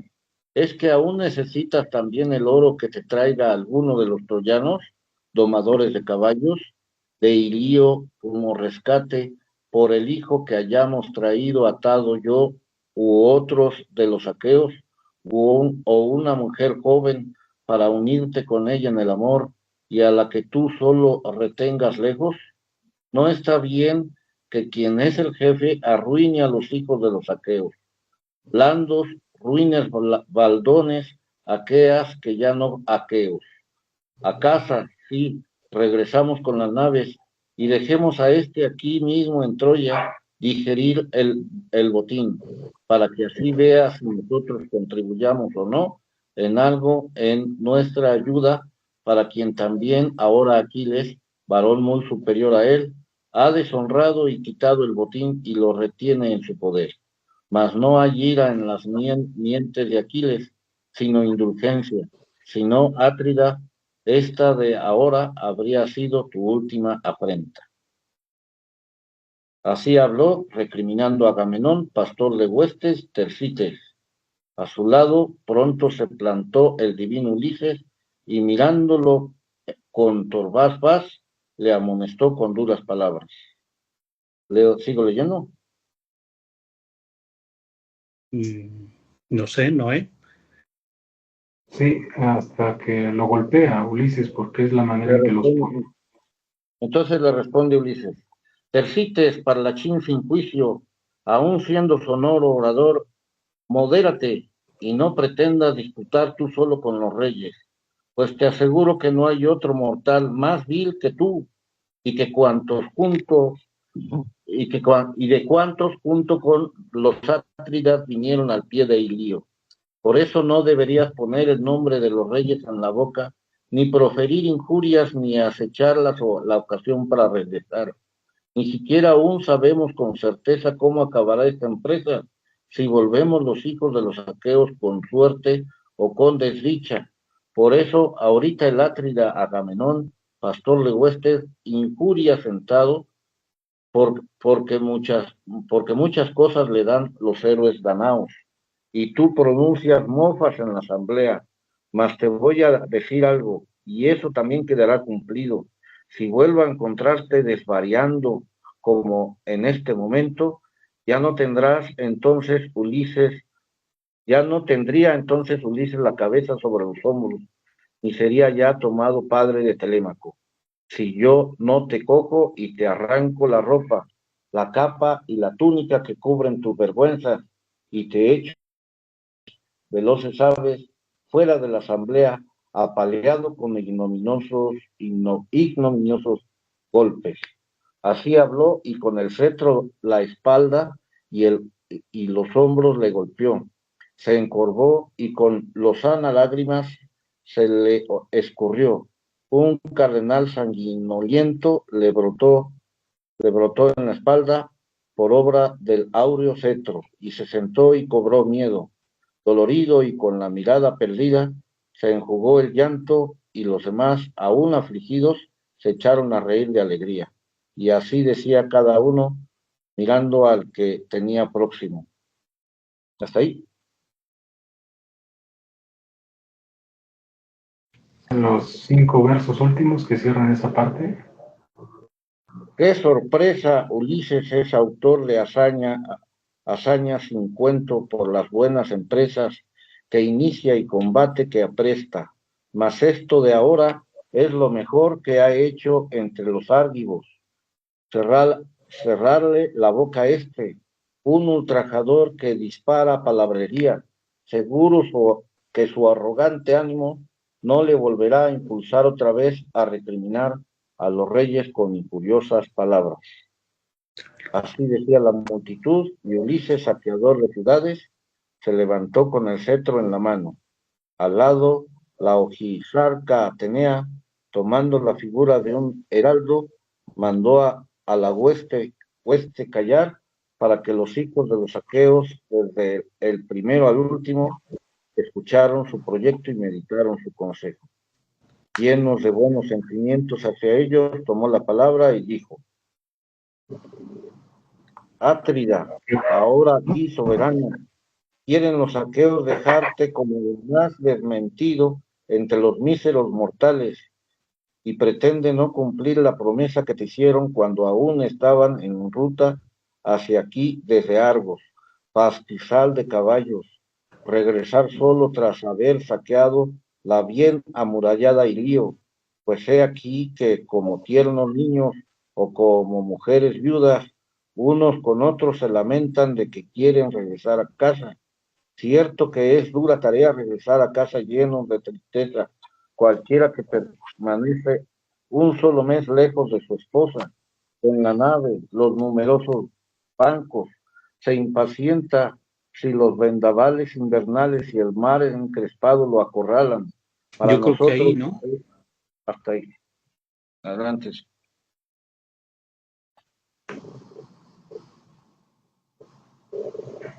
Sí, era exactamente unos versos antes. No sé qué les parece a ustedes esta intervención de Tersites y cómo el propio Ulises termina callándolo y cómo los guerreros que están alrededor terminan burlándose de aquel que está de alguna manera tratando de frenar esto que Oscar eh, ha señalado como la ambición, ¿no? Que está gobernando a Agamenón en este caso, como aquel que le está gritando, esa suerte de ambición termina siendo ridiculizado. ¿Y cómo sirve para,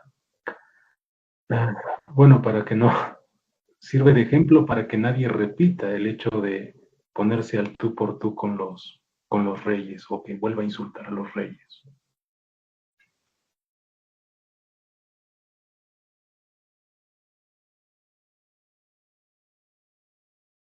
Sí, adelante, Alan.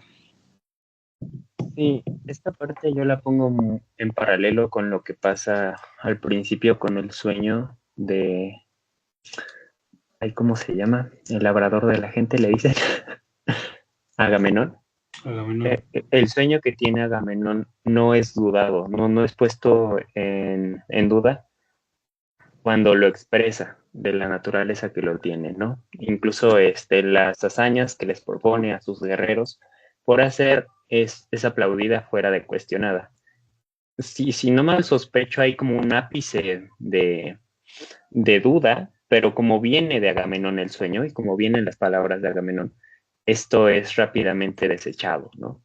Y se termina viendo como una bendición el sueño que le manda Zeus.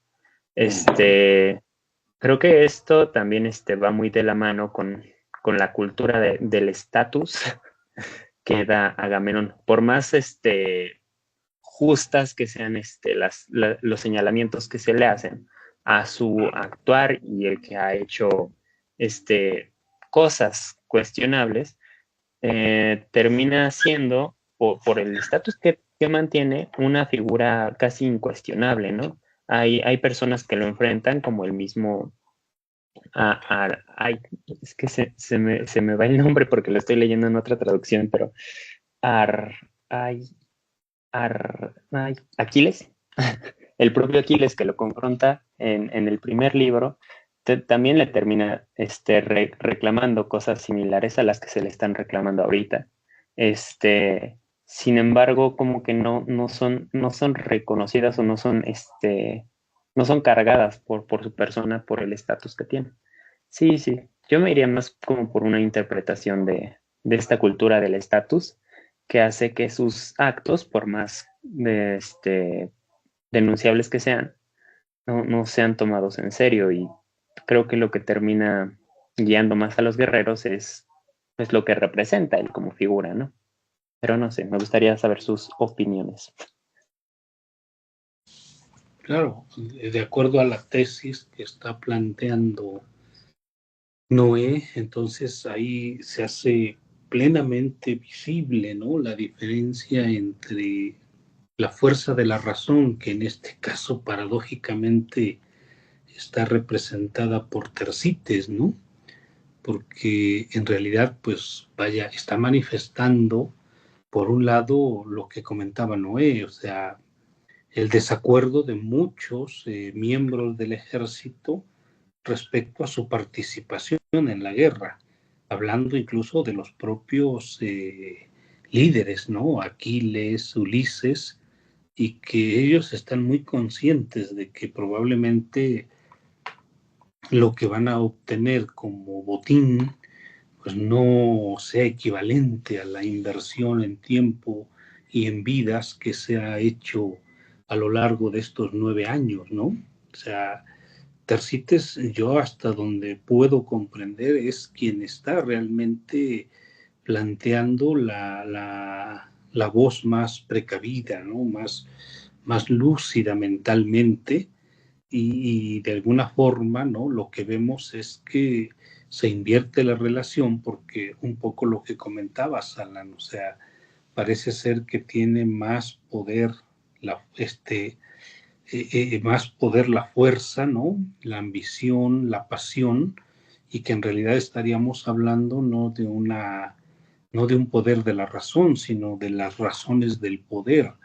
¿Y cuáles son las razones del poder? Pues inevitablemente son la conquista de Troya para poder de alguna forma tomar dominio de esa región geográfica que era fundamental para la comunicación y la transportación de mercancías, porque acuérdense que ya en algún momento Lastra incluso había señalado, o sea, la guerra de Troya es una empresa económica, ¿no? Y lo que vemos ahí es que se impone exactamente esa cuestión económica respecto a lo que la razón, como buen juicio, ¿no?, como una valoración correcta de lo que se invierte y lo que se gana, inevitablemente provoca exactamente que en este caso no sea la voz de Agamenón la que triunfe y la de Tersites sea no valorada. Pero tienes razón, o sea, también sucede con Aquiles, ¿no? O sea, cuando Aquiles se confronta con Agamenón, pues uno se pregunta por ahí, Mariano, parece que Noé quiere estar, está en la sala de espera.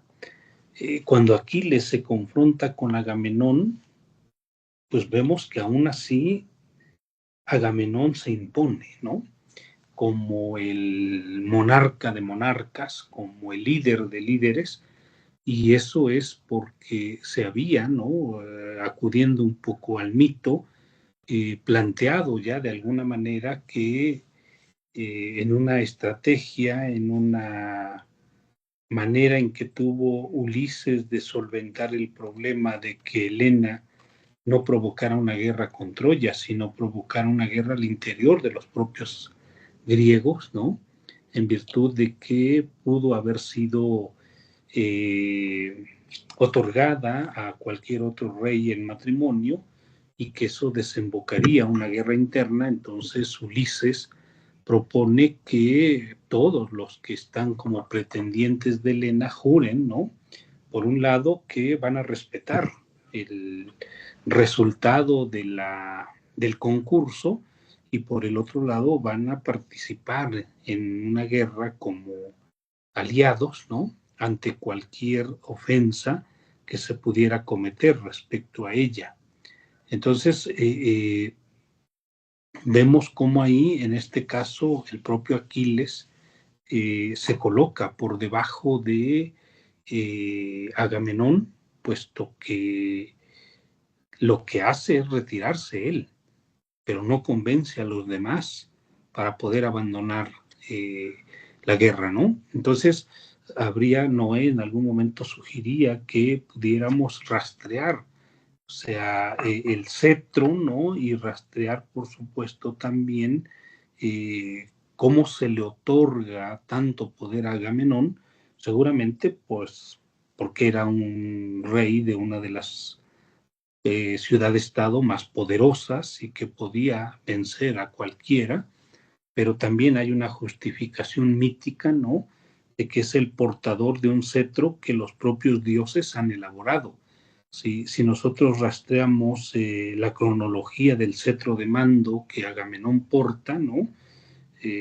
Recordemos que lo fabrica Hefesto, que se lo otorga a Zeus precisamente, ¿no? Como instrumento mediante el cual se hace patente el poder que tiene Zeus, ¿no? Como símbolo de ese poder, Zeus lo transmite a Hermes, ¿no?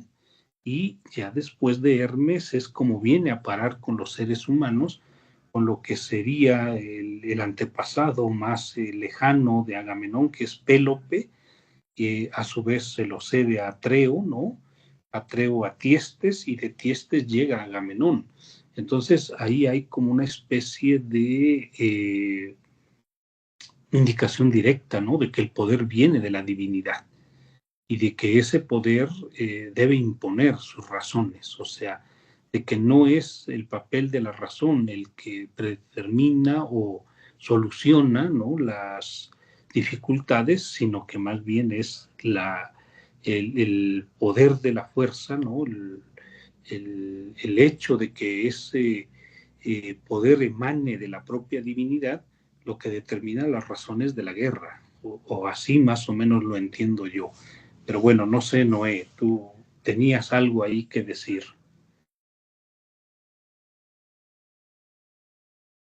Nos está acabando el tiempo, ya sobrepasamos. No sé cómo vean, si lo dejamos pendiente para la próxima sesión y podemos de alguna forma avanzar al canto 3 también en esa próxima sesión. ¿Qué les parece? Por mí está excelente, sí, ya para no abusar del tiempo. ¿Vale? Sí, está bien. Sí, solamente pues reiterarles que es importante que vayamos como definiendo la temática sobre la que se va a escribir o la que va a escribir cada quien, para a partir de ahí poder más o menos irle dando una forma que podamos abarcar quizá varios aspectos de la Ilíada, no la totalidad, porque es una obra inagotable, ¿no? Pero sí, por ejemplo, Alejandra Jocelyn había manifestado que quería hablar sobre el papel de la mujer desde el punto de vista de la seducción. Itzel manifestó que quería hablar o escribir sobre la cuestión de la condición de la mujer también, ¿no? La figura femenina en la Ilíada. Y bueno, sí sería importante que los demás vayamos definiendo esos temas para que ahora que se avecina un periodo de descanso oficial, pues podamos avanzar lo más que podamos, ¿no? Tú, Mariano, ¿ya tienes alguna temática? No, todavía no, pero los andamos analizando libros, textos y desarrollando, ya lo reportaré después. Ok, ¿tú, Alan? Yo me iría por el papel de cierta religiosidad, que tal cual yo no lo llamaría religiosidad, sino como actitud religiosa, relación hombre-divinidad en la Ilíada. Apenas es un borrador, ya tengo unos textos identificados, pero sí me gustaría hablar sobre la religión y la relación con el hombre en la Ilíada. Ok, Noé. Todavía no está definido el tema. Sigo checando. Perfecto. Bueno, yo estaba pensando abordar un poco la cuestión del conocimiento. Ahora revisando el texto de Subirón, ¿no? Me encontraba una pista también muy interesante respecto a que la inspiración poética, en cuanto que viene de las musas, permite el conocimiento del pasado, y que de hecho Homero no sería sino un inspirado que a través de la Ilíada nos permite acceder, ¿no?, a lo que sucedió en la guerra de Troya. Y por otra parte, la inspiración facultada por Apolo, que tiene que ver precisamente con la premonición, con el vaticinio, ¿no?, que apunta hacia el futuro. Quizá es el tema que estoy más o menos bosquejando de que podría en algún momento desarrollar. Pero bueno, tenemos tiempo y yo espero que lo podamos concretar de forma correcta. Pues si no hubiera otro comentario, nos estaríamos viendo el día, sí, todavía nos toca, ¿verdad, Mariano? Sí. La siguiente sesión, habíamos dicho que sería el día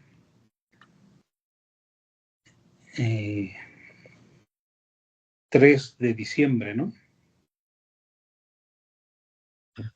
3 de diciembre. O sea que quizá podríamos tener 2 sesiones, el 3 y el 17, antes de ir al periodo vacacional. ¿Sale? Para que también lo vayan agendando. Vale. Pues, buena tarde, cuídense mucho. Igual, buena tarde, nos vemos. Hasta luego, adiós.